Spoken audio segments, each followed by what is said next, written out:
बिस्मिल्लाहिर्रहमानिर्रहीम। क्या आप तैयार हैं? क्योंकि आज की रात पिछली कई दहाइयों की सबसे खतरनाक रात हो सकती है। मशरिक़ वुस्ता में बारूद की बू अब आपके घरों तक पहुंचने वाली है। ऑपरेशन एपिक फ्यूरी शुरू हो चुका है और दुनिया की सबसे बड़ी ताकत ने आखिरी हद अबूर कर ली है। क्या ये वाकई तीसरी आलमी जंग का आगाज है? तेल की कीमतें आसमान को छू रही हैं, गैस नायाब हो रही है और आलमी मईशत सिसक रही है। लेकिन क्या आप जानते हैं कि सब के पीछे कौन है? हम आपको वो आदाद-ओ-शुमार दिखाएँगे जो आपकी नींदें हराम कर दें। अगर आपको लगता है कि ये जंग आपसे दूर है तो दोबारा सोचें। ईरान के पास वो चीज़ है जिसने सुपर पावर अमेरिका को ज़मीनी हमले की धमकी देने पर मजबूर कर दिया है। क्या ये सिर्फ मिसाइल हैं या कोई ऐसा खुफिया हथियार है जिसका ज़िक्र मीडिया नहीं कर रहा? आज के शो में हम फाइलों को खोलेंगे जो अब तक बंद थे। 2400 अमवात, लाखों बेघर और सिसकती हुई इंसानियत। क्या ताकत की इस जंग में मासूम बच्चों का खून ही ईंधन बनेगा? आज हम आपको उन माँओं की कहानी भी सुनाएंगे जिनके घर अभी एपिक फ्यूरी की नजर होगी। क्या ज़मीर मर चुका है या कोई बचाने वाला बाकी है? लोग कह रहे हैं कि अमन हो जाएगा, लेकिन हम कहते हैं ये सिर्फ तूफान से पहले की खामोशी।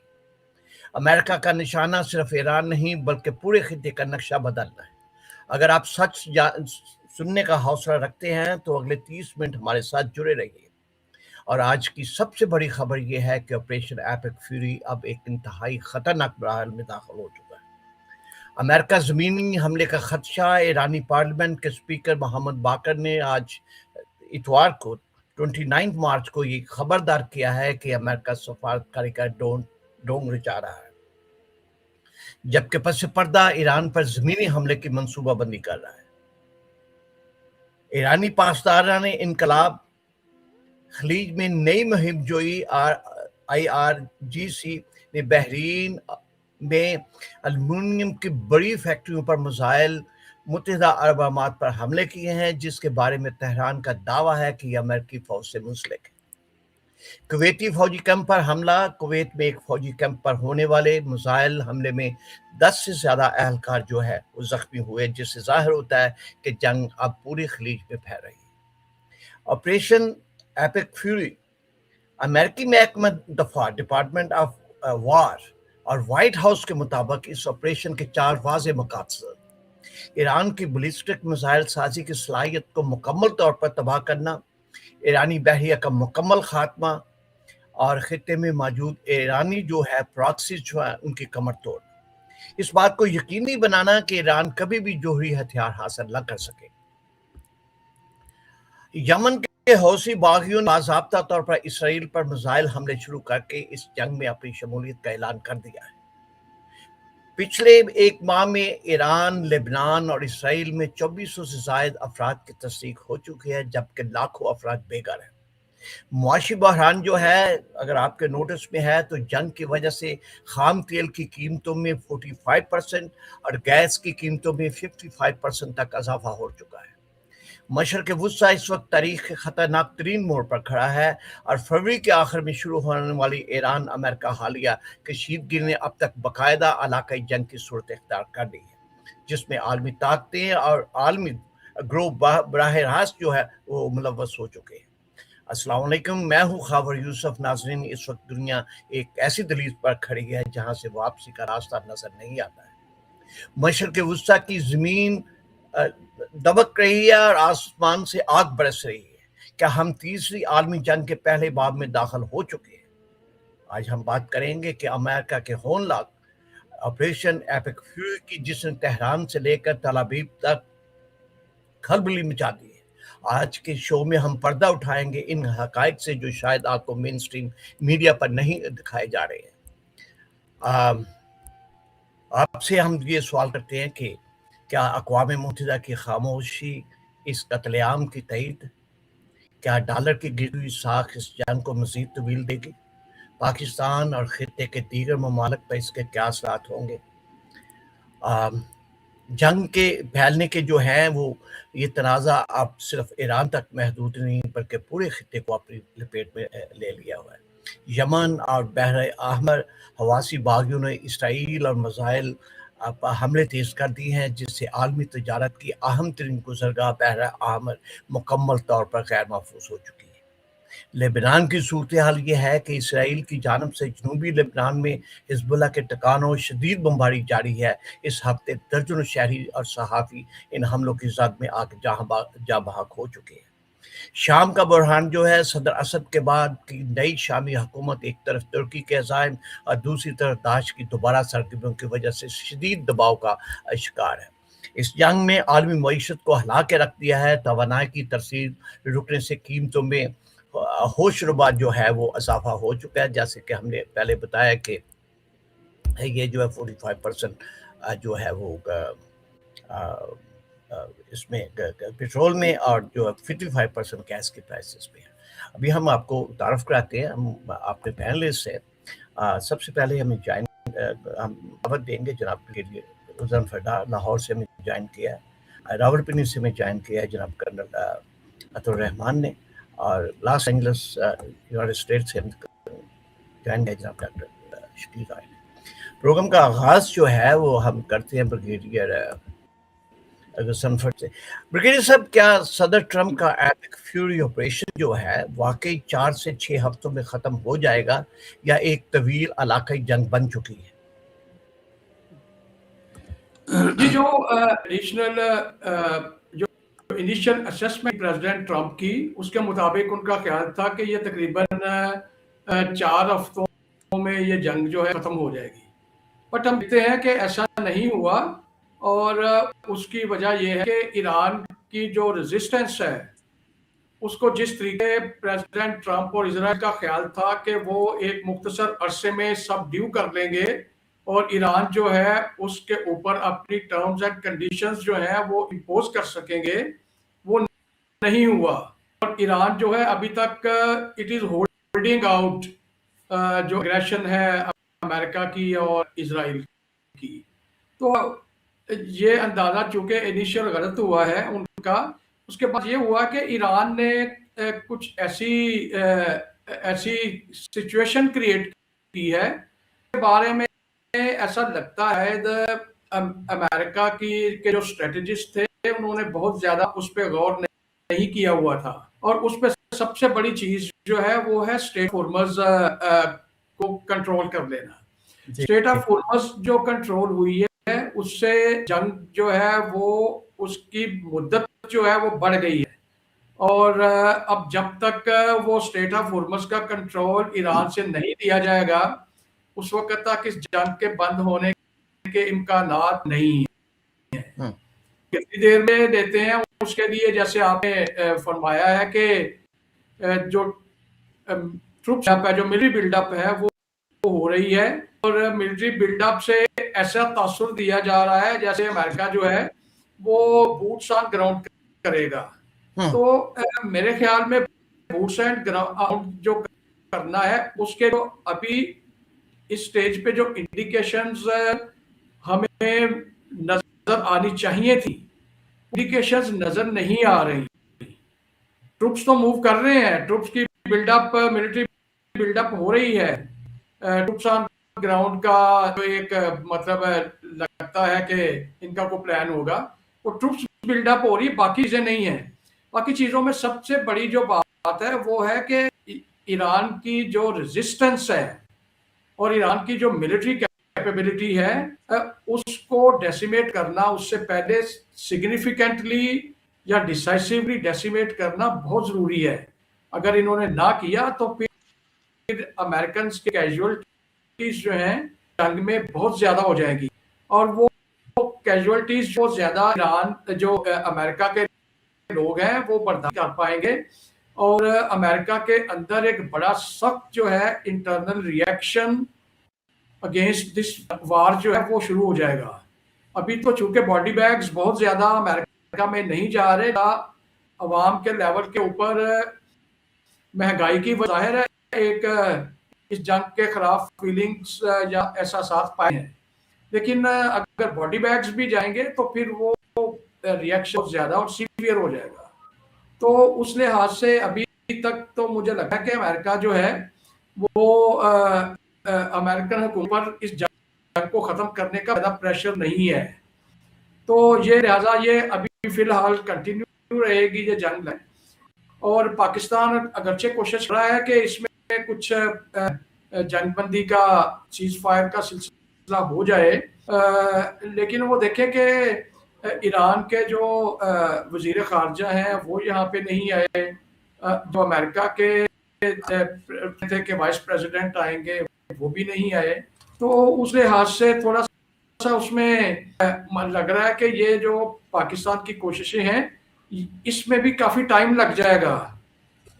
इससे पहले के दोनों पार्टीज को मतलब कोई अगर डायरेक्ट नहीं तो काफी हद तक क्लोज इनडायरेक्ट मुज़ाकरात की तरफ लाया जा सके। तो उस लिहाज से हम ये कंक्लूड कर सकते हैं कि अभी जंग जो है वो इम्कानात हैं कि वो बढ़ेगी, और जब तक अमेरिका और इजराइल अपने अपने ऑब्जेक्टिव अचीव नहीं कर पाएंगे, जो कि इस वक्त उनके लिए डिसाइसिवली अचीव करना थोड़ा मुश्किल हो रहा है ईरान के रेजिस्टेंस की वजह से, ठीक हो गया, तक ठीक हो गया। थोड़ा सा हमें आगे बढ़ना है डॉक्टर साहब की जानब। डॉक्टर साहब, अगर अमेरिका जो है वो जमीनी कार्रवाई शुरू करता है तो क्या रूस और चीन जो है वो तमाशाई बने रहेंगे आपके ख्याल में?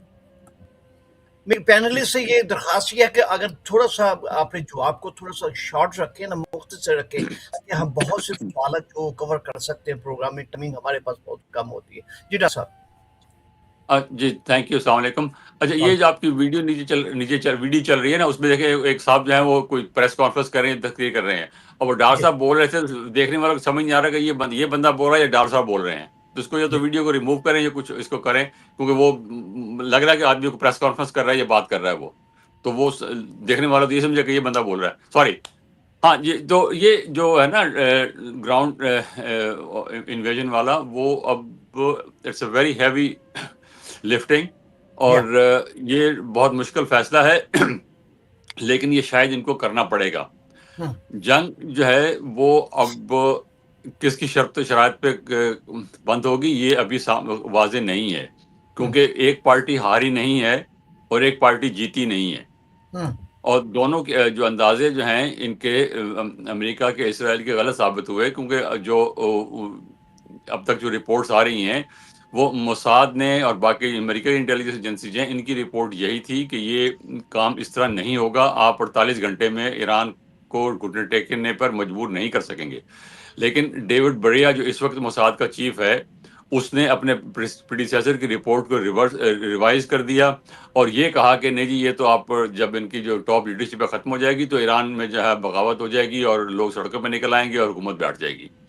और न्यूयॉर्क टाइम्स के मुताबिक नेतन्याहू डेविड बर्निया को लेके यहाँ आए हैं यूएस में, ट्रंप को उन्हें ब्रीफिंग दी है, उसके बाद ट्रंप एग्री कर गए। और यहाँ पर भी लोगों ने कहा था कि ये ऐसे नहीं होगा, लेकिन बार अब वो जंग में चले गए हैं, और जंग जो है अब वो मुझे रुकती नजर नहीं आती, क्योंकि अभी तक फासले जो हैं दोनों के दरमियान बहुत ज्यादा हैं। जो 15 नुकात इन्होंने दिए हैं वो काबिल कबूल ईरान को नहीं है, कि जो आपका पास एनरिच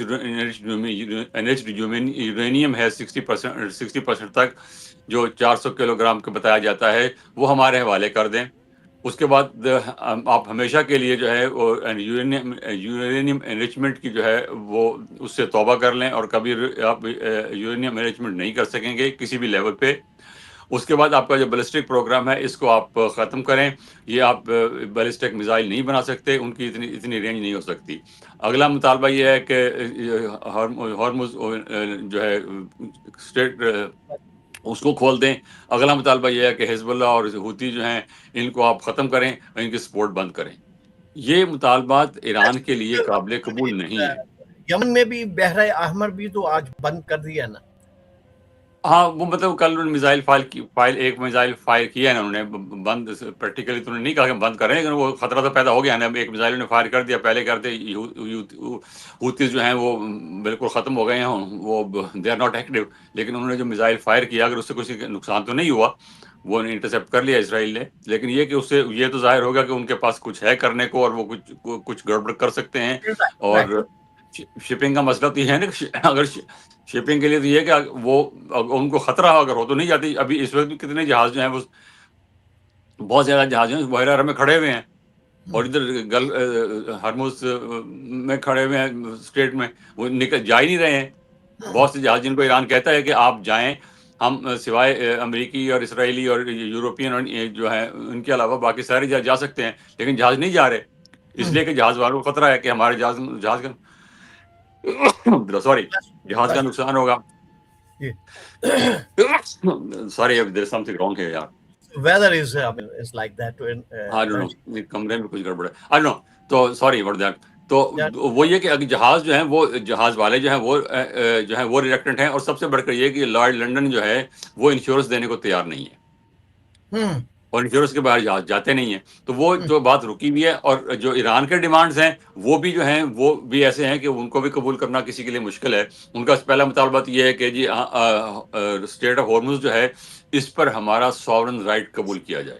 वो नहीं हो सकता। पिछले प्रोग्राम में ये बात हुई थी, वो किसी को भी काबिल कबूल नहीं है, ना पाकिस्तान को, ना हिंदुस्तान को, ना चीन, जापान, अमेरिका, किसी को भी काबिल कबूल नहीं, खासतौर पर गल्फ वालों को तो बिल्कुल कबूल नहीं है। तो वो मुतालबा उनका जो है वो मुश्किल है माना उनका।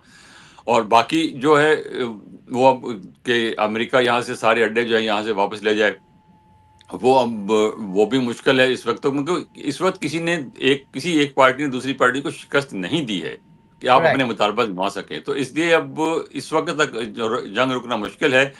ग्राउंड इन्वेजन अगर होता है तो डेफिनेटली कैजुअलिटीज होंगी, अमेरिकन साइड पे भी होंगी, ईरानी साइड पे भी होंगी। लेकिन ईरान का मसला यह है कि उनका जो है सर्वाइवल का मसला है, उनका अपने मुल्क बचाने का मसला है, स्टेट बचाने का मसला है। और यहाँ से अगर अटैक होता है उनके पावर स्ट्रक्चर पर, वाटर रिसोर्सेज पर, तो ईरान अटैक कर देगा उनके वाटर रिसोर्सेज, जो डिसैलिनेशन प्लांट्स हैं, वो इतने बड़े बड़े प्लांट्स हैं, उनको एक भी लग गया तो वो नुकसान हो जाएगा, और वहाँ पानी की कोई जरूरत है कोई नहीं। तो ये जंग जो है ख़तरनाक मरले में दाखिल होती नजर आ रही है, और मुतालबा जो दोनों साइड हैं वो बहुत डिफरेंट हैं, उनको ब्रिज करना फिलहाल मुश्किल है।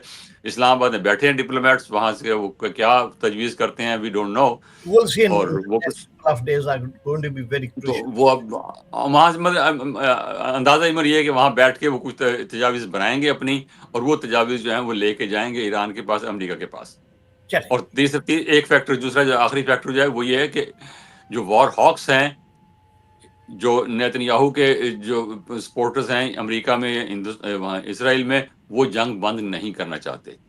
और एक साहब ये भी कह रहे थे कि असल फैसला जो है वो असल लड़ाई जो है वो नेतन्याहू और ट्रंप के दरमियान है।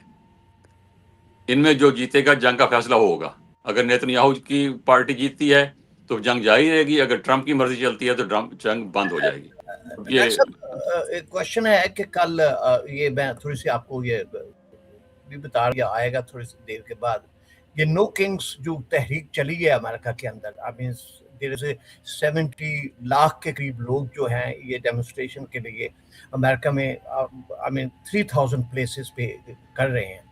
So what do you think about that? Where is going to take to, I mean, Trump mentality on the initial stage when he, I mean, started the war, but he has in mind when things are changing now. So is any things these demonstrations are going to change his mind? तो ना reports जो आ रही हैं वो तो यही है, जो कल जो डेमोन्स्ट्रेशन हुए हैं, इतने पूरे मुल्क में डेमोन्स्ट्रेशन हुए हैं, और 8 मिलियन से लेके 12 मिलियन तक की रिपोर्ट्स है कि पूरे मुल्क में लोग जो हैं वो बाहर निकले हैं। और उन्होंने, और उसमें जो है वो पहले तो ट्रंप के खिलाफ था कि ट्रंप की जो एग्जीक्यूटिव पावर्स हैं, जो आइस को जिस तरह उसने अनलीश किया हुआ है, जिस तरह वो एग्जीक्यूटिव ऑर्डर के तरीके मुल्क चला रहा है, उसके खिलाफ था। नो किंग्स इसीलिए कह रहे थे कि हमें बादशाहत कबूल नहीं है। तो लेकिन अब जो हो रहा है वो ये कि जंग के खिलाफ जो है वो सेंटीमेंट ज्यादा उभर के सामने आ रहे हैं, और जो नो किंग्स वाले जो ओरिजिनल डिमांड्स थे, जो उनके ओरिजिनल नारा था, वो दब गया है, और जंग के खिलाफ जो है वो बात बढ़ गई है। और डेमोक्रेट्स भी जो हैं वो इसके खिलाफ, जंग के खिलाफ जो है वो बोल रहे हैं। तो ये बात तो बढ़ेगी यहाँ, ये इट्स ये अनपॉपुलर वॉर है, right? I mean, the thinking में it's the president and the vice president right this moment. वो कह रहे हैं, मतलब ये ज़ाहिर पब्लिक तो नहीं होगा, फैसला तो प्रेसिडेंट का होगा। वाइस प्रेसिडेंट कुछ कर नहीं सकता, वाइस प्रेसिडेंट तो शो पीस होता है। वाइस प्रेसिडेंट पॉलिसी उसके व्यूज हैं। उसने शुरू में एक बात कही थी इस जंग के बारे में, लेकिन ये कि उसके बाद उसने कुछ नहीं कहा, और वो कोई डिसाइसिव फैसला जो वॉइस वो नहीं है। बाकी उसके नजरियात हैं। बाकी ये पहली दफा अमेरिका में ऐसा हुआ है कि खुल के जो है पब्लिक मीडिया पे और डेमोन्स्ट्रेशंस में ये कहा जा रहा है कि ये इसराइल की वॉर है, ये इसराइल ने शुरू कराई है, हम इस जंग में क्यों शामिल हैं। हालांकि ये पहले भी इसराइल की जंगें लड़ते रहे हैं, जो 91 में थी या 2003 में थी या उससे 67 में थी। वो इसराइल की वॉर जो ये लड़ते अमेरिका लड़ता रहा है। तो लेकिन उस वक्त यह था कि अमेरिका हमारा अमेरिका पर फर्ज है। थोड़ा सा मूव करते हैं, कर्नल साहब को भी शामिल करते हैं। कर्नल साहब, क्या ये ऑपरेशन एपिक फ्यूरी जो है वाकई ईरान की जोहरी सलाहियत को खत्म करने में कामयाब हुआ है या सिर्फ एक आर्जी रुकावट है? क्या समझते हैं आप? शुक्रिया खावर साहब। अदाब टू माय ऑल दी सामीन और नाज़रीन। अब आपने फिर वही सवाल कर दिया है कि उसकी, ये हर प्रोग्राम में यही आ जाता है कि उसकी वो एटमी सलाहियात खत्म हुई हैं कि नहीं हुई हैं। वो हम सबको पता है कि उनकी एटमी सलाहियात जो है, उनके पास 62% वो जो रेडी प्लूटोनियम या यूरेनियम पड़ा है, जिसको they can develop into the, क्या जो उन्होंने छुपा लिया है, और वो क्या एटम बॉम्ब जो है, इफ दे डिजायर तो they can prepare it in a shortest possible time. तो वो इनकी सलाहियत कोई नहीं खत्म हुई है। वो जिस दिन इन्होंने अभी ये उनकी वो साइड जो थी फुर्दू वाली पे फायर किया था, उसको तबाह किया है। उसको उनके जो उधर से वो फॉरेन मिनिस्ट्री से वो आया था ईरानियन से, उन्होंने साफ कहा था कि जी यस यू हैव फायर्ड और you have hit a right place, but you are unable to achieve your target, क्योंकि जो उन्होंने वो यूरेनियम था वो उठा के कहीं और ले गए थे। So it is still intact with them. उनकी कैपेबिलिटी पे कोई फर्क नहीं पड़ा है। और आपको मैं पहले दिन से बता रहे हैं कि उन्होंने 20-25 साल इस जंग के लिए तैयारी की है, तो वो इस तरह नहीं खत्म होगी। और अभी आपने जो डॉक्टर साहब ये कह रहे थे कि जी जंग प्रोलॉन्ग करेगी, ये क्या कहते हैं, मैं अभी एक पढ़ रहा था ये मुआवजना कि कितनी महंगी पड़ रही है जंग इजराइलीज और अमेरिकन को एज कंपेयर टू ईरान। वो देखने वाला था। वो 1:100 की रेशियो है दोनों के दरमियान। तो अमेरिकन ईरान क्या कर रहा है इस वक्त, उसका कुल वो कह रहे हैं कि शायद वो $200 मिलियन, और उसको जवाब देने के लिए जो अमेरिकन ने मांगा है, नहीं है अपनी कांग्रेस से, $200 बिलियन मांगा है। That ratio comes to 1:100। इतना डिफरेंस है। तो क्या अमेरिका इतना बियर कर लेगा? मेरा सवाल ये है। उसके बाद ये देखें कि हम, ठीक है, अमेरिकन ने अपनी बड़ी ठाक बैठाई हुई थी, उनके जो वेपन्स उन्होंने जिससे लड़ना था और म्यूनिशन जिससे लड़ना था, ये missiles, Tomahawks, Patriots, cruise, THAAD, aircrafts, ये और बॉम्ब्स, म्यूनिशंस, ये जितनी उन्होंने फेंकी है, क्या इनके पास और रिजर्व में है? कितनी है ये बता दें। ये अभी इसी चीज से ये डर रहे हैं सारे के सारे। इनके पास ये सारी चीजें, पैट्रियट्स वगैरह के प्रोड्यूस करने की जो एनुअल कैपेबिलिटी है यूनाइटेड स्टेट्स की, 118 मिसाइल है per year, not more than that. अभी ये उसमें से 80% एग्जॉस्ट कर चुके हैं। They are left with only 20%। Both is relevant. They cannot sustain war keeping this thing in view. ये अगर चाहते हैं मैं ये सारा कंपैरिजन आपको क्या भिजवा दूंगा। It's not. और दूसरी एक, अमेरिकन को पता है सब कुछ, ये पेंटागन को सब पता है कि हमने कभी इतना एस्टिमेट ही नहीं किया था कि जनाब हमें ये 4 हफ्ते की जंग लड़नी पड़ेगी। They were thinking of only 48 to 50 hours at the most 1 week। 4 हफ्ते हो गए हैं, 5वां शुरू हो गया। 5 में आगे ये क्या ले चलते हैं, खींच लेते हैं वो, और 2 हफ्ते तो क्या कर लेंगे। अब भी आ गई बात इस चीज की कि क्या ग्राउंड ऑफेंसिव करेंगे। ग्राउंड ऑफेंसिव मुझे बताएं कैसे करेंगे, इनके पास है क्या करने। इन्होंने नॉट टुडे, ये उस वक्त देखा ही नहीं था कि ग्राउंड ऑफेंसिव की जो वॉर गेमिंग की थी इन्होंने 1988-89 में to attack this Kharg island, उस वक्त इसको टेक ओवर करने की कोशिश की, लेकिन इनकी तमाम वॉर गेमिंग में इनको डिफीट हो रही थी, इसलिए they never physically attacked Kharg. अभी भी इनको पता है कि खार्ग पे अगर अटैक किया उसको सस्टेन ही नहीं किया जा सकता। खार्ग को रिटेन करने के लिए इनको मेनलैंड पे अटैक करना पड़ेगा। मेनलैंड पे अटैक करने के लिए इनके पास ट्रुप्स ही नहीं है। कहां से ट्रुप्स लाएंगे भाई? 9-10 हजार बंदे से क्या मेनलैंड पे अटैक कर सकते हैं? ये तो मजाक है। किसी भी फौजी आदमी से पूछ लो कि आप साइमल्टेनियस इतना आप फायर अपना जरूर कर सकते हैं, शिप से कर लें, वो पहले भी हो रहा है उनके ऊपर। उसके लिए उन्होंने ऑल अलोंग कोस्ट अपनी टनल्स बनाई हुई हैं, उन टनल्स को कैसे न्यूट्रलाइज ये करेंगे? उन्होंने जब अपना फायर खोलना एक दफा 50 राउंड उसके मिसाइल को इसके ऊपर इब्राहिम लिंकन पे खोले थे, भाग गया था दुम दुबा के, खलीजे फारस से भाग के गल्फ ऑफ ओमान में, ओमान से भाग के अब ये 1500 किलोमीटर दूर इंडियन ओशन में पहुंच गए। जेरल्ड फोर्ड से क्या हुआ? Gerald Ford has been hit. झूठ ये बोल रहे हैं कि जी उसके वो किचन में आग लग गई और ये हो गया वो हो गया।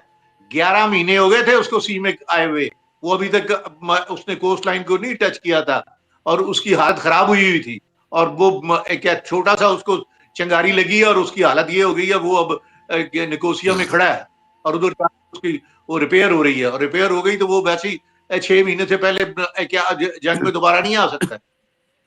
और जब ये शिप जाते हैं इसके साथ जो उसके 72 एयरक्राफ्ट थे वो भी गए, और जो मैन पावर थी उसके ऊपर वो भी चली गई। ये तो बता रहे हैं कि जी इतनी मैन पावर आ रही, ये नहीं बता रहे हैं कि इतनी मैन पावर चली गई।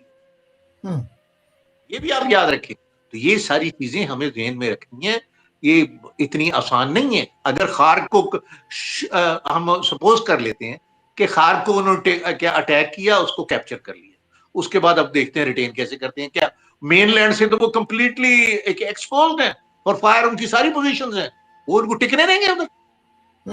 बोलेंगे कैसे यार, बता दें। बोले 6000 माइन्स पहले बिछाई हुई है उन्होंने उधर। उसके बाद उसमें एक जो 3-4 किलोमीटर का पोर्शन छोड़ा हुआ है आगे मेनलैंड से, जिसके बीच में से ये सारे जहाज गुजार रहे हैं, वो सारी फायर से कवर की हुई है, और उनके पास मिसाइल इतना है कि वो जिसको हद नहीं। अभी मैं दूसरी चीज आपको ये एक और बताना चाहता हूँ। अभी मैं ये जो वो भी मैंने स्टडी की इसकी, जो पहले इनके पास मिसाइल थे वो सारे इनर्शियल सिस्टम पे थे। ईरान के पास इनर्शियल सिस्टम की जो एक्यूरेसी थी वो 500 to 1000 मीटर्स की थी, यानी कि 1 किलोमीटर के अंदर जाके जो एरिया था उसमें जाके गिरता था।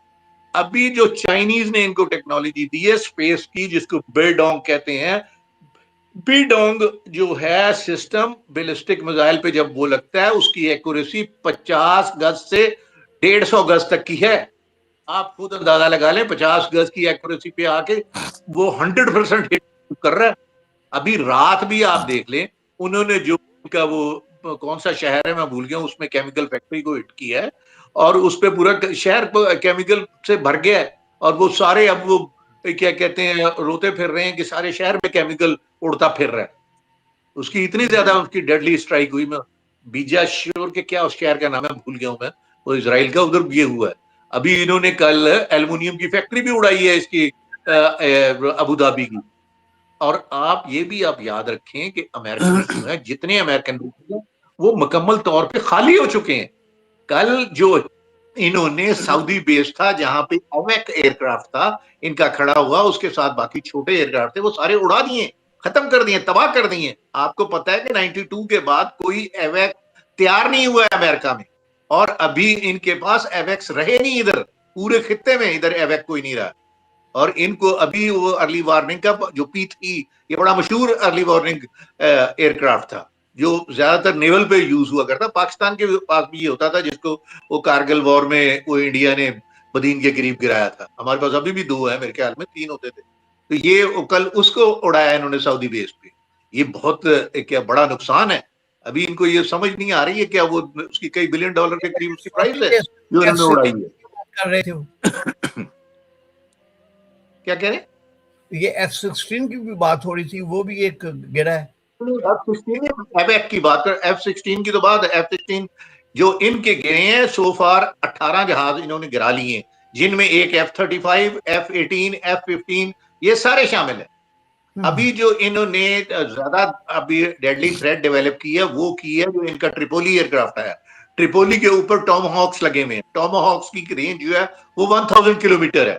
तो टॉमहॉक जो है वो इनको ये है कि वो उधर से इंडियन ओशन से खड़ा करके उससे फायर करवा लेंगे, लेकिन कितना फायर करवाएंगे यार, ये भी देखे ना कितने टॉमहॉक है।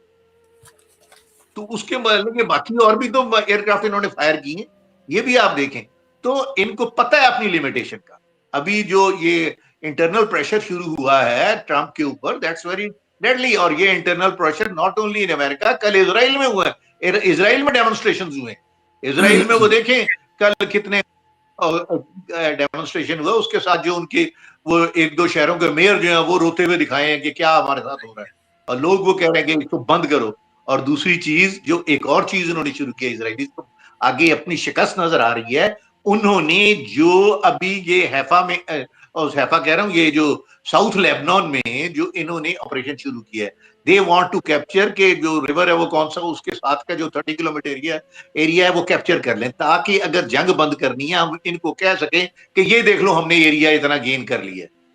ये फोर्सेज अभी मैं अभी एक यहाँ एक चीज मुझे और पूरी कर लेने दो, एक चीज और पूरी कर लेने। यहाँ जो गलीली है, ये साउथ लेबनान में शहर है, वहां पर क्या ट्रुप्स पहुंच चुके हैं, वहां हैंड टू हैंड इस वक्त फाइट हो रही है।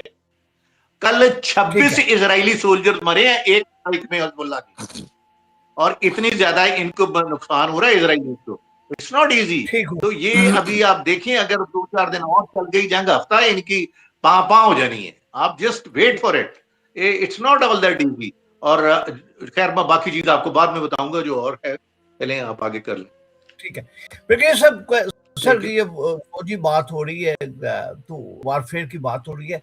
क्वेश्चन एक रेज है मेरे ज़हन में आया कि अगर इसराइल और अमेरिका जो है वो ईरान के अंदर डीप मजीद गहराई में हमले करते हैं तो ईरान का जो मिसाइल वारफेयर है कितना तबाहकुन हो सकता है? हम लोग से मुराद है कि फिजिकली बूट्स ऑन ग्राउंड करते हैं। नहीं आई मीन अगर जी फिजिकली कह लेंगे, अगर गहराई में जाते हैं, डीप जाते हैं अगर वो तो देखिए अभी वो इनकी लेंथ एंड ब्रेड्थ में तो वो टारगेट्स को एंगेज कर रहे हैं और उनके ऊपर एरियल अटैक्स भी कर रहे हैं और मिसाइल अटैक्स भी कर रहे हैं। बट मेरा नहीं ख्याल कि अगर आप बूट्स ऑन ग्राउंड की बात कर रहे हैं तो बूट्स ऑन ग्राउंड वो बहुत ज्यादा जो है वो डेप्थ में ईरान के नहीं जाएंगे, वो रिकमेंडेड भी नहीं है। मेरा ख्याल है वो पॉसिबल भी नहीं होगा, क्योंकि देखिए जो भी फोर्स कहीं आती है फोर्स की जो लॉजिस्टिक्स है, यानी कि उसका जो सप्लाई रूट है जिससे उसको लॉजिस्टिक्स प्रोवाइड करनी है वो क्लियर होना चाहिए। तो अगर बहुत ज्यादा ईरान के अंदर चले जाएंगे तो वो लॉजिस्टिक्स को कहाँ पे लेके जाएंगे उस फोर्स को सस्टेन करने के लिए, तो वो मेरा नहीं ख्याल कोई करेंगे। तो ये जो समंदर के साहिल के साथ साथ के जो इलाके हैं, हाँ वो खार्क का आइलैंड है या वो स्टेट ऑफ होर्मुज के अंदर कोई ऐसे जजीरे हैं जिनको कब्जा करके इनको कोई एडवांटेज मिल सकता है, या सारे समंदर के साथ कोई एरिया कैप्चर करके एडवांटेज मिल सकता है, तो वो करेंगे। क्योंकि अगर यहाँ पे कोई फोर्स जाती है तो कम समंदर के रास्ते उनको लॉजिस्टिकली सपोर्ट करना, सस्टेन करना वो जो है वो निस्बतन आसान होगा। तो मेरा नहीं ख्याल कि बहुत ज्यादा अपने ट्रूप्स लेके जाएंगे, पेरिफ्री के ऊपर ही रहेंगे।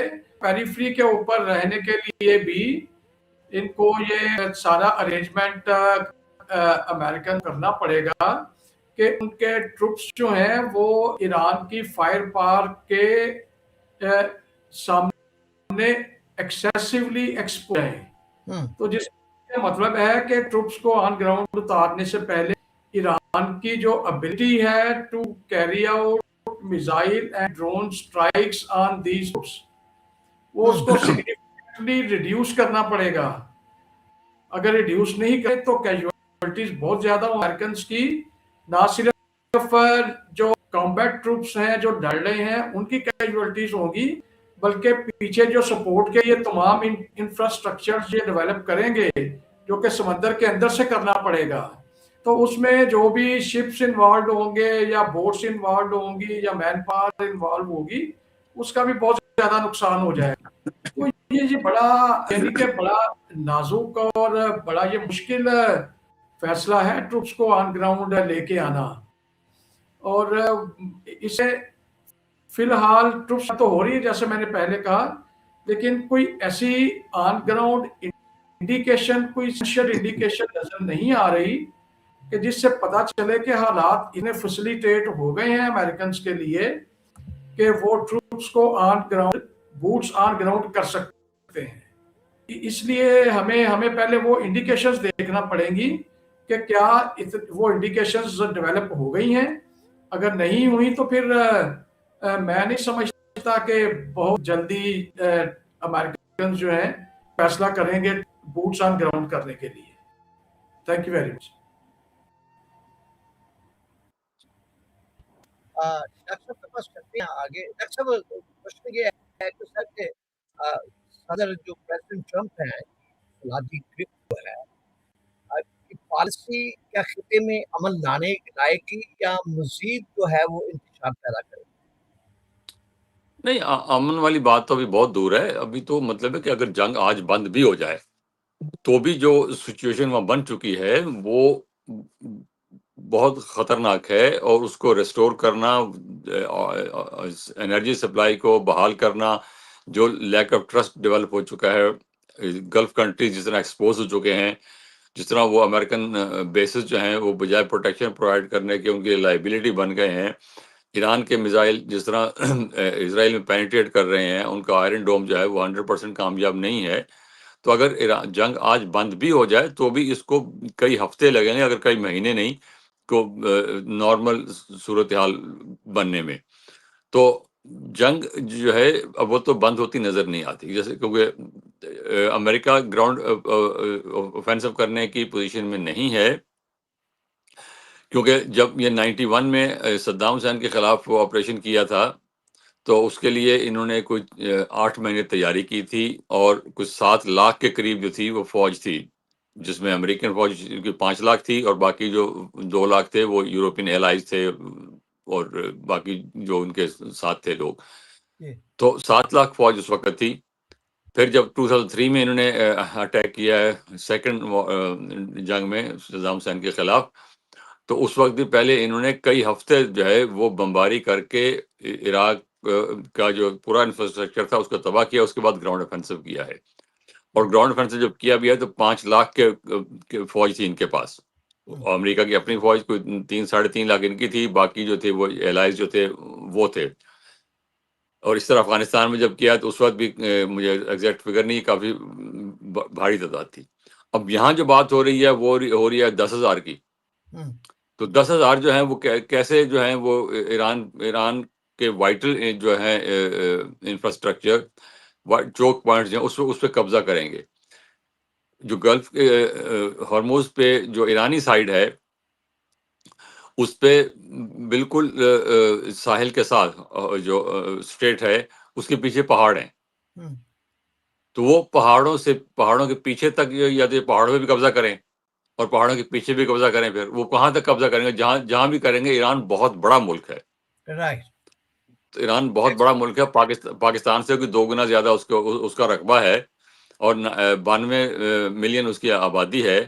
और उसके पास ये जो बाकी हथियार सारे ये जो हैं ये आपके सामने ही अब तो खोल के सामने आ गए हैं, वो कितने लीथल हैं, कितने एक्यूरेट हैं और जो उनको हेल्प मिल रही है वो अब ये अमेरिकन खुद कह रहे हैं कि रशिया उनको जो है वो प्रोवाइड कर रहा है इंटेलिजेंस, रियल टाइम इंटेलिजेंस की ये टारगेट यहाँ पर है, तो इसलिए उनकी एक्यूरेसी बढ़ गई है। और दूसरा चीन और रूस जो हैं वो भी मुझे नहीं लगता कि वो चाहेंगे कि ईरान जो है वो बिल्कुल तबाह हो जाए और जो है वैंक्विश्ड हो जाए। वो मेरा नहीं ख्याल कि उसको वहाँ तक जाने देंगे और ईरान वहाँ जाएगा भी नहीं। और आखिरी बात ये है कि अगर ये जंग बढ़ती है, ये ग्राउंड इन्फेंसिव होता है, अमेरिका उनके जो है एनर्जी स्ट्रक्चर जो है उसको तबाह करता है, पावर स्टेशन को, तो वो ईरानी भी जो कि अमेरिका के साथ हैं, इस गवर्नमेंट को तबाह करना चाहते हैं, ख़त्म करना चाहते हैं, वो भी इनके खिलाफ हो जाएंगे। और वो ऑलरेडी यहाँ पर स्टेटमेंट्स दे चुके हैं, ये लोग यहाँ पर जो वाशिंगटन में बैठे हुए हैं कि ये आप मत करें। तो इसलिए ये आसान नहीं है, काम बहुत मुश्किल है, और ईरान के लिए भी कोई आसान नहीं है। ईरान के लिए जो ईरान को मुश्किल सामने नजर आ रही हैं, अगर आग जंग बंद हो जाती है तो ये गल्फ कंट्रीज और सारे जो हैं, they will be deadly against Iran. Iran पे अब कोई एतबार नहीं करेगा कि ईरान वाले जो हैं वो हम पे जो है वो हम पे जो है कल को फिर अटैक करेंगे। वो दे ऑल्सो वांट इंश्योरेंस के ईरान हम पे अटैक नहीं करेगा। और उसके बाद ये कि अगर ईरान इसी तरह बढ़ता रहा और उसकी इस तरह उसकी ताकत बढ़ती रही, तो ये किसी को भी पसंद नहीं है। कोई बात कोई नहीं, कोई मुल्क, चाहे वो पाकिस्तान हो, सऊदी अरब हो, या अमेरिका हो या हिंदुस्तान हो, वो कोई भी नहीं चाहता कि ईरान जो है कोई रीजनल पावर के तौर पे इमर्ज हो, जो सबके लिए खतरा बन जाए। तो ये भी ईरान को ध्यान में रखना चाहिए कि उनको जो है वो फतह भी हासिल करने नहीं दी जाएगी, ये सब लोग इकट्ठे हो जाएंगे उसके खिलाफ। तो ये कोई आसान सिचुएशन नहीं है, सिचुएशन मुश्किल है। अमेरिका के लिए ग्राउंड ऑफेंसिव करना मुश्किल है, उसको सस्टेन करना मुश्किल है, ग्राउंड जो कब्जा करेंगे उसको उस ऑक्यूपेशन को मेंटेन करना मुश्किल है। और ईरान के लिए भी जो खदशात हैं वो ये ज़हन में रखने चाहिए कि ईरान के लिए भी सिचुएशन जो है वो आसान नहीं है। जंग के बाद सिचुएशन ईरान के लिए भी खतरनाक होगी। ईरान को विक्ट्री की जो है ऑप्शन ईरान को भी नहीं दी जाएगी। Thank you. ठीक है, आगे बढ़ते हैं, चलते हैं ब्रिगेडियर साहब के पास। ब्रिगेडियर साहब, आपके ख्याल में क्या ईरान के अंदर जो है वो मौजूद अवाम इस जंग में अपनी हुकूमत का साथ देंगे आने वाले दिनों में, या अंदरूनी बगावत के कोई इम्कानात आपके ख्याल में मौजूद है अभी तक? नहीं, मैं समझता हूँ कि अभी जो सिचुएशन ईरान की हुई है, चूंकि बाहर से अग्रेशन ईरान के ऊपर हो रही है, तो देखा गया है हमेशा से जो का बिहेवियर होता है कि जब बाहर से कोई हमलावर हो जाता है तो अंदरूनी तौर पे जितने भी लोगों के आपस में इख्तलाफात हों, वो अपने इख्तलाफात को फॉर द टाइम बीइंग बुलाकर, तो जो बैरूनी खतरा होता है उसके सामने यूनाइटेड होकर खड़े हो जाते हैं। तो ईरान के अंदर भी अभी जो मसाइल अवाम की तरफ से जैसे पहले थे, महंगाई के खिलाफ और ओप्रेसिव रजीम के खिलाफ, वो मुजाहरे अब नहीं हो रहे हैं, क्योंकि वो नेशन भी, वो कौम भी यही सोच रही है कि पहले बैरूनी दुश्मन से हम निपट लें, उसके बाद अपने जो अंदरूनी हालात है उसकी तरफ मुतवज्जो होंगे। तो अब जो जिस तरीके से अंदरूनी हालात हो चुके हैं, जिस किस्म की तबाही इस ईरानी रजीम की वजह से ईरान के ऊपर आई है इजरायली और अमेरिकी हमलों की सूरत में, उसने इतनी तबाही कर दी है कि ईरान जो है कम से कम कोई 40-45 साल पीछे चला गया है। जिसका मतलब यह है कि जब ये बंद होगी तो ईरान के लोगों के पास इकोनॉमी इतनी खराब हो गई होगी कि ना कुछ खाने पीने के लिए कुछ होगा, ना ही अपनी लाइफ को बेहतर करने के लिए जो बुनियादी ज़रूरियात हैं लाइफ की, जैसे इलाज है, जैसे एजुकेशन है, बेटर लिविंग है, वो भी ईरान की हुकूमत जो है वो फौरी तौर पे प्रोवाइड नहीं कर सकेगी। और वो टाइम होगा जब अगर लोगों ने डिसाइड कर लिया कि ये जो मजहबी हुकूमत हमारे ऊपर मुसल्लत हो गई हुई थी इनकलाबी ईरान के बाद, इसने मुल्क को बेहतर करने की बजाय तबाह कर दिया है, तो फिर वो लोग जो है इस हुकूमत के खिलाफ खड़े हो जाएंगे। उस सूरत में रजीम चेंज मैं समझता हूँ कि पॉसिबल होगी, और ये मोस्ट लाइकली है मेरी ओपिनियन में, मेरी असेसमेंट के मुताबिक ये मोस्ट लाइकली है कि अगर जंग बंदी हो गई और वो जंग बंदी जो है कुछ महीनों तक रही, तो उस दौरान जो ईरान है, ईरान के अंदर रजीम चेंज के लिए मुजाहरे जो हैं वो शुरू हो जाएंगे। लोग जो हैं हुकूमत के खिलाफ खड़े हो जाएंगे, क्योंकि हुकूमत जो है वो लोगों को, जो हुकूमत को अवाम को देना चाहिए बुनियादी ज़रूरियात ज़िंदगी के लिए, वो ईरान इस वक्त देने के काबिल ईरान की हुकूमत नहीं है, और ऊपर से तबाही भी मुल्क की बहुत ज़्यादा हो गई हुई है। तो इसलिए हमें रजीम चेंज की अगर हम को रख सकते हैं तो वो इस जंग के ख़त्म होने के बाद रख सकते हैं। दौरान जंग रजीम चेंज जो है वो मुझे मुमकिन नहीं लगती। थोड़ा सा आगे बढ़ते, मुझे डॉक्टर साहब आखिर में हमारा प्रोग्राम का टाइम भी ख़त्म हो रहा है, लेकिन मेरे पास 1 या 2 क्वेश्चन है, उसका रियल क्विक अगर आपसे मुझे आंसर चाहिए। क्या आप समझते हैं कि क्या आलमी बिरादरी जो है के पास कोई ऐसा प्लान बी है जो इस आग को बुझाने के लिए इस्तेमाल किया जा सके? और दूसरा साथ ही एक रिलेटेड क्वेश्चन है कि शाम और इराक में जो मौजूद अमेरिकी अड्डों पर हमला, क्या अमेरिका को खित्ते से निकलने पर मजबूर कर देंगे? देखिए, जहाँ तक आलमी बिरादरी का ताल्लुक है, वो अब तो इस्लामाबाद में इकट्ठे हुए हैं सारे। वहाँ पर जो फॉरेन मिनिस्टर इकट्ठे हुए हैं, तुर्की के और सऊदी अरेबिया के और नहीं, वो तो नाकाम हो गए ना, वो तो उन्होंने आने से उनके वज़ीर ख़ारिजा ने ईरान ने इनकार कर दिया। नहीं, वो इनकार इसलिए किया ना कि कोई बात सब्सटेंटिव हो ही नहीं है जिस पे बात की जाए। प्लान बी क्या अमेरिका हो सकता है आपके ख्याल में? देखे ना, ईरान का जो रिप्रेजेंटेटिव या अमेरिका का रिप्रेजेंटेटिव वहां तभी जाएगा जब कोई बात सामने हो कि हाँ भाई ये हमने 15 पॉइंट दिए थे, ईरान ने इसका ये जवाब दिया है, हाँ हम बैठ के बात कर सकते हैं। बात जी, तो वहीं फंसी हुई जहाँ 15 पॉइंट देने से पहले था। तो ईरान या अमेरिका जाके वहां क्या करेंगे? कोई बातचीत करने के लिए कुछ बेसिक एजेंडा तो होना, अभी तक उसी पे एग्री नहीं हुआ कि बात करनी किस पे है। तो अब वो जो पाकिस्तान में बैठे हुए हैं ये वज़राए ख़ारिजा, ये मेरा ख़्याल है कि ये कोई अपना प्लान या जो भी तजावीज़ हैं, प्लान तो नहीं कहना चाहिए, अपनी सजेशन जो है जो कुछ बनाएँगे और वो ईरान को और अमेरिका दोनों को देंगे। वो किस हद तक काबिल कबूल हैं, किस हद तक काबिल कबूल नहीं हैं, उसमें क्या कहा जाएगा, क्या नहीं कहा जाएगा, हम नहीं कुछ कह सकते। तो that is the only way out. बाकी जो यूनाइटेड नेशन का ताल्लुक है, यूनाइटेड नेशन भी कुछ नहीं कर सकती। नहीं, रूस या चीन इजलास बुला सकते हैं, इजलास बुला के अमेरिका उसको वीटो कर देगा। तो वहाँ पर भी कोई जो है एक्शनेबल जो है वो इकदाम की गुंजाइश नहीं है। जी। तो आलमी बिरादरी का मसला तो ये है। दूसरा क्वेश्चन क्या था आपका? कि शाम और इराक का था ना वो, हाँ, अगर देखो शाम और इराक में, क्योंकि ये एम्बेसीज जो हैं, एम्बेसीज कोई मतलब है कि वहाँ कोई मिसाइल तो नहीं लगे होते, पैट्रियट मिसाइल एम्बेसी में नहीं लगे होते। Embassies are suppose to be immune from this जी, काइंड ऑफ थिंग। लेकिन अब जो है क्योंकि नॉर्म्स कोई रही नहीं है, स्कूलों पे हमले करना, अस्पतालों पे हमले करना, गजा में जो कुछ हुआ है, उसके बाद इस जंग में जो कुछ हो रहा है, तो मतलब लॉज जो हैं, कानून जो है वो जंग के कानून भी होते हैं, अमन के कानून भी होते हैं। जंग भी कानून के हिसाब से लड़ी जाती है। लेकिन अब ये सूरत हाल ये हो चुकी है कि अपने आप को ये सब लोग महज़ब कहते हैं और हम जो we are bound by the laws and वो जो हम इंटरनेशनल लॉज हैं और नेशनल लॉज हैं, हुँ, किसी चीज़ की, किसी नॉर्म की, किसी अखलाकी वैल्यू की कोई कदर नहीं की जा रही और बिल्कुल अंधाधुंध जो है वो हर चीज़ को निशाना बनाया जा रहा है।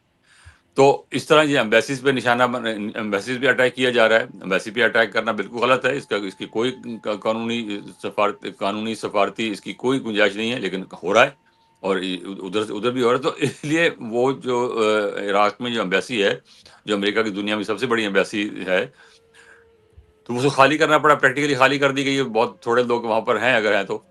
तो ये अमेरिका को इस तरह तो मजबूर तो नहीं कर सकते आप कि अमेरिका जो है वो छोड़ के भाग जाए वहाँ से। और अमेरिका के अपने मफादात हैं और जो ममालिक वहाँ पर हैं, गल्फ़ के कंट्रीज़ हैं, वो भी नहीं चाहते कि यहाँ से अमेरिका चले जाए। उनके पास अपना डिफेंस करने को तो कुछ नहीं है। वो जो कंट्रीज़ वहाँ पर हैं, गल्फ़ के ममालिक हैं, उनके अपने पास ना की फ़ौज है। जो उनके पास असला है, वो भी उसको चलाने के काबिल भी नहीं है। वो लोग, उनके पास इतनी ट्रेन्ड जो है वो मैन पावर ही नहीं है कि उसको डिफेंड कर सकें। तो अमेरिका के अपने जो इंटरेस्ट हैं वो अपनी जगह पर हैं। और दूसरा, मैंने जैसे कहा कि कोई भी मुल्क, अमेरिका हो या सऊदी अरब हो या पाकिस्तान हो, वो ईरान को एक रीजनल पावर के तौर पे नहीं उभरने देंगे। हुँ, हुँ। ईरान को जंग खत्म हो जाती है, ईरान फातेह हो जाता है, अमेरिका को शिकस्त दे देता है, सऊदी अरब के सब घुटने टेक देते हैं और ईरान जो है वो रीजनल पावर बन जाता है। ये किसी को काबिल कबूल नहीं होगा। सबसे पहले पाकिस्तान को नहीं होगा, सऊदी अरब को नहीं होगा, अमेरिका को नहीं होगा, इराक को नहीं होगा, तुर्की को नहीं होगा, इजिप्ट को नहीं होगा। तो ये चीज़ को ज़हन में रखें। ईरान को फतह हासिल नहीं करने दी जाएगी। हुँ। ये बैठ के बात होगी। अब ये गैप बहुत ज़्यादा है, गैप कैसे ब्रिज होगा, that is to be seen. Thank you. बहुत शुक्रिया डॉक्टर साहब। हमें टेक्निकल प्रॉब्लम आ रही थी। हमारे कर्नल अतुर रहमान से हमारे साथ ऑडियो पे मौजूद है। कर्नल साहब, सर फाइनल थॉट्स के तौर पे if you want to add anything. किसके बारे में? आई मीन फाइनल थॉट्स जो हैं वो अगर आप चाहते हैं तो। मैंने वो पहले भी अर्ज किया है कि जो वो एक ये स्कूल ऑफ थॉट कहा जा रहा है कि जी ईरान को जीतने नहीं दिया है, लेकिन वो जीत रहा है। हकीकत तो ये है कि वो जीत रहा है। वो जीत को आप कैसे अंडू कर सकते हैं? मसला तो ये है। वो ठीक है, वो टाइम गेन करने के लिए कर रहे हैं। वो तो ईरान तो तैयार है और लंबी वार करने पे, जिसपे वार ऑफ अट्रिशन तो सारी की सारी इन पे हो रही है जी। इनके रिसोर्सेज जवाब दे रहे हैं। वो तो अपने घर में बैठे हैं, जो नुकसान है हो रहा है। वो तो जो गरीब आदमी की जंग लड़ रहे हैं, कम कॉस्ट से लड़ रहे हैं, ये ज्यादा कॉस्ट से लड़ रहे हैं। इन्होंने इतना नहीं सोचा था, इनकी प्लानिंग के अगेंस्ट जा रही है चीज। तो हाउ विल दे सस्टेन? ये सारा ये दुनिया इनका साथ नहीं दे रही है। दुनिया साथ दे रही होती तो फिर बात थी। अब भी वो G7 की मीटिंग में जो गया हुआ था इनका फॉरेन मिनिस्टर, क्या नाम है उसका, वो उधर जाके उनकी मिन्नतें कर रहा था सारी यूरोपियन कंट्रीज के, कोई उसके साथ जाके, मार्को रूबियो जो है, तो तैयार कोई नहीं हो रहा है। तो कौन तैयार होगा इसके लिए? सिर्फ अगर ये गल्फ कंट्रीज में यूएई है, वो जो इनको कर रहा है, यूएई ने आज भी बड़े सख्त एक्शन अगेंस्ट ईरानियंस लिए हैं उधर से, क्योंकि आपको पता है बैकडोर पे जो सारी इकोनॉमी थी वो ईरान की, वो यूएई के इधर से चल रही थी, दुबई से। तो वो उसको कट ऑफ करने की कोशिश कर रहे हैं, और साथ जो गोल्डन जिनको कार्ड दिए हुए थे ईरानियंस को, वो खत्म कर दिए उन्होंने। उनको धक्का मारने की कोशिश की, Iranians should go back to their country. उसको वो देखो, उसको हर तरह से मारने की कोशिश कर रहे हैं वो। लेकिन उसके साथ साथ आप देखेंगे बाकी चीजें भी आ रही हैं। अब लोग जो है वो कुछ और भी चीजें कह रहे हैं कि इधर बातें शुरू हो गई हैं कि जनाब ये जो कंट्रीज हैं गल्फ के, अगर बातें नहीं, क्या कहते हैं, कोऑपरेट नहीं करते हैं, अपने बेसिस नहीं खत्म करते हैं, तो these countries should go back to the, इनको ओरिजिनल जिन कंट्री का हिस्सा थे पहले उनको दे दिया जाए। पहले क्योंकि पहले ईरान का हिस्सा था 71 से पहले, उसको दे दिया जाए। जो यूएई है ये आधा सऊदी अरब के पास था, आधा ओमान के पास था, उनको दे दिया जाए। कतर कुवैत इराक का हिस्सा था, ताकि ये सारा ठीक है। ये चीजें भी हो सकती हैं, इनकी तरफ कोई नहीं सोच। जब ये डिफीट होगी सारी की सारी, तो ये सारी चीजें भी सामने आएंगी। और ईरान को अगर खत्म करना चाहते तो कर लेते हैं। वो तो उनको पता है ये है, उन्होंने सारी अपनी जो पहाड़ियां खोदी हुई हैं ऑलरेडी। आपको पता है ईरान की टोपोग्राफी कैसी है? वो तो 3 साइड से कंप्लीटली कवर्ड विद माउंटेन्स, एक बाउल में है सारे का सारा। तो वो जाके अपनी माउंटेन जो उन्होंने केव्स उधर बनाए हुए अंदर उधर जाके बैठ जाएंगे, आगे फिर जाके जो है अमेरिकन ने उधर करना है। They can't do all these things. ठीक हो गया। ये इतनी बात तो ठीक नहीं है। अभी वो आप ये देख लें, इनकी सप्लाई जो है वक्त की जरा थोड़ी कमी है, हमने प्रोग्राम को एख्तिताम पे भी लेके जाना है। तो बहुत शुक्रिया आपका, thank you very much sir. Brigadier साहब, सर फाइनल थॉट्स अगर कुछ आपके ज़हन में आया तो। नहीं, मैं तो ये समझता हूँ जी कि ये जो इस्लामाबाद के अंदर अभी मुज़ाकरात इनको आपस में, ईरान और अमेरिका को आपस में बातचीत करने के लिए लाने के लिए जो अभी मामला शुरू हुए हैं, जो प्रोसेस अभी शुरू हुआ है, मैं आपसे ये इख्तलाफ करता हूँ। आप जो कह रहे हैं कि ये नाकाम हो गए हैं, अभी तो शुरू भी नहीं हुए तो नाकाम कैसे हो गए हैं? अभी ये प्रोसेस जो है ये शुरू होना है। यानी कि आज बैठे हैं, आज वो देखेंगे, जायजा लेंगे कि जो प्रपोजल अमेरिका ने दी है, जो ईरान ने दी है, ये प्रपोजल क्या है।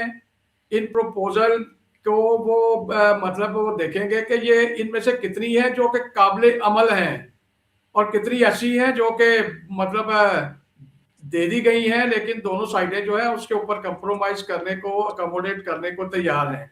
तो ये सारा जायजा लिया जाएगा। उसके बाद दोनों के लिए बनाया जाएगा सेट ऑफ प्रपोजल्स कि आप इन लाइंस के ऊपर अगर एक दूसरे को एंगेज करते हैं तो फिर कोई अमन और सीज फायर की तरफ जाने का कोई माहौल पैदा हो सकता है।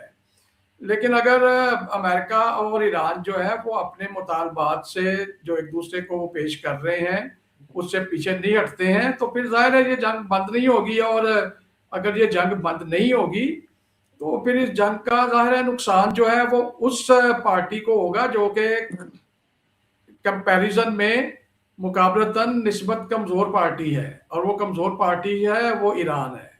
तो ईरान का ज़्यादा नुकसान हो जाएगा। इसलिए मैं समझता हूं कि शायद ये जब मुज़ाकरात शुरू होंगे और बातचीत शुरू होगी तो उसमें ईरान को निस्बतन ज़्यादा कंप्रोमाइज़ जो हैं वो करने पड़ेंगे। और मैं समझता हूं कि ईरान इस पोजीशन में नहीं है कि वो रेजिलियंस दिखा के तो अपनी टर्म्स एंड कंडीशन को जबरदस्ती इम्पोज करने की कोशिश करे। जबरदस्ती वो साइड कर सकती है जो साइड जो है ज्यादा स्ट्रांग है। तो वो ज्यादा स्ट्रांग जो साइड है वो फिलहाल तो अमेरिका और इजराइल वाली ही लग रही है, ईरान वाली नहीं लग रही। ठीक हो तो गया। और फिर ये भी है कि एक रिस्पेक्टेबल जो है वो मुआहदा होना चाहिए। रिस्पेक्टेबल से मुराद ये है कि अगर ऐसा मुआहदा हो गया कि जिसमें ईरान को जरूरत से ज्यादा डिसएडवांटेज दिया गया, तो फिर ये जंगबंदी अगर हो भी गई तो ये जंगबंदी ज्यादा देर कायम नहीं रह सकेगी। वही होगा जैसे जंग अजीम अव्वल में एक ऐसा ट्रीटी ऑफ वर्साय जो है वो जर्मनी को दिया गया था, जो कि जर्मनी के लिए एज ए नेशन बड़ा डिसग्रेसफुल था, ह्यूमिलेटिंग था। तो वो जर्मन कौम ने फिर उसको ज्यादा देर बर्दाश्त नहीं किया और वर्ल्ड वार 2 हो गई। तो इस किस्म का कोई मुआहदा जो है यहाँ पे करने की कोशिश अगर अमेरिका और इजराइल करेंगे तो वो जंग बंदी नहीं होगी, वो मतलब वार इन द होल्डिंग हो जाएगी। तो वो नहीं करना चाहिए। और यही चीज है जो कि पाकिस्तान और तुर्की, मिस्र और जितने भी इसमें मुल्क अभी इस वायदे को की तरफ इन दोनों को लाने की कोशिश कर रहे हैं, उनको ये बात जो है जहन में लानी चाहिए, रखनी चाहिए कि दोबारा से कोई ट्रीटी ऑफ वर्साय ना हो जाए जो कि जंग अज़ीम अव्वल के बाद हुआ था, बल्कि एक रिस्पेक्टेबल मुआहदा जो है ईरान के लिए भी उसके अंदर रिस्पेक्टेबल टर्म्स एंड कंडीशन होनी चाहिए। ठीक हो थैंक यू गया। थैंक यू ब्रिगेडियर साहब। डॉक्टर साहब फाइनल थॉट सर। बट ठीक है, ये ब्रिगेडियर साहब की बात मान लें और अमेरिका वाले ईरान वाले कोई मतलब कि माननी एक दूसरे पड़ेगी की जी उनको। तो फिर कोई बात बन सकती है। नहीं, फिलहाल तो नजर नहीं आती कोई। अगर अभी टाइम काम ये चलेगा, काम नुकसान अभी होगा और जल्द जंग खत्म हो जाएगी। ज़ाहिर है जंग ज़्यादा नहीं चल सकती, लेकिन ये कि अभी नुकसान हो जाएगा दोनों तरफ से। एक बात अभी और बिगड़ेगी, फिर उसके बाद बनेगी। कैसे बनेगी ये पता नहीं है। Thank you. ठीक हो गया सर। अमेरिका और ईरान की ये कशीदगी जो है सिर्फ दो मुल्कों की जंग नहीं बल्कि एक नए आलमी निज़ाम की दस्तक है। क्या पाकिस्तान और खित्ते के दीगर ममालिक इस मुआशी सुनामी का मुकाबला करने के लिए तैयार हैं? ये वो सवाल है जिसका जवाब आने वाले चंद दिन दे देंगे। अपना और अपने गिरदोनवा के लोगों का ख्याल रखिएगा और देखते रहिए हमारा डिजिटल शो लाइव विद खबर यूसुफ। बहुत शुक्रिया आपका हमारा शो को वॉच करने का। हम फिर हाजिर होंगे आपकी खिदमत में अपडेट्स के साथ। अल्लाह हाफिज़ और पाकिस्तान जिंदाबाद। Thank you.